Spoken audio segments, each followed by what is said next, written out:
America అధ్యక్షుడు Donald Trump తన ఇటీవల వ్యాఖ్యల ద్వారా భారత ప్రధాని మోదీలతో తనకున్న సన్నిహిత సంబంధాలను మరోసారి చాటుకున్నారు. మోదీ పుట్టినరోజున ఫోన్లో మాట్లాడి చెప్పడం, ఇద్దరి మధ్య మంచి సంబంధాలున్నాయని పేర్కొనడం ద్వారా అంతర్జాతీయంగా తన ప్రాభవాన్ని ఇంకా కొనసాగించేందుకు ప్రయత్నిస్తున్నారని తెలుస్తోంది.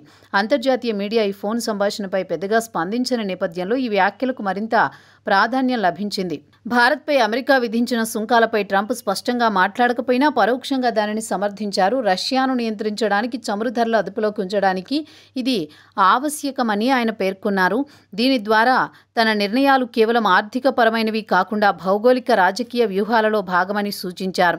ఈ వ్యాఖ్యలు రష్యాపై చమురు ధరల ఒత్తిడిని కొనసాగించాలనే అమెరికా విధానానికి అనుగుణంగా ఉన్నాయి. ఇది రష్యాను ఆర్థికంగా బలహీనపరిచి దాని అంతర్జాతీయ ప్రాభవాన్ని తగ్గించే లక్ష్యంగా ఉందని విశ్లేషకులు భావిస్తున్నారు. భారత్ పాక్ మధ్య యుద్ధాన్ని తాము ఆపినట్లు ట్రంప్ మరోసారి పేర్కొన్నారు.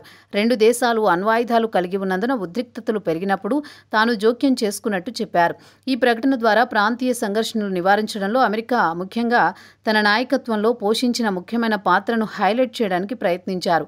భారత్ పాక్లతో వాణిజ్య సంబంధాలు కొనసాగించాలంటే శాంతియుతంగా ఉండాలని తాను ఒప్పించినట్లు చెప్పడం, అంతర్జాతీయ సంబంధాలతో ఆర్థిక లివరేజ్ను ఉపయోగించుకునే తన విధానాన్ని ప్రతిబింబిస్తుంది. ట్రంప్ వ్యాఖ్యలు కేవలం ఒక వ్యక్తిగత సంబంధాన్ని గురించి మాత్రమే కాకుండా తన రాజకీయ ప్రాభవాన్ని, అంతర్జాతీయ రాజకీయాల్లో తన నిర్ణయాత్మక పాత్రను మరోసారి ప్రపంచానికి గుర్తు చేసే ప్రయత్నంగా చూడవచ్చు.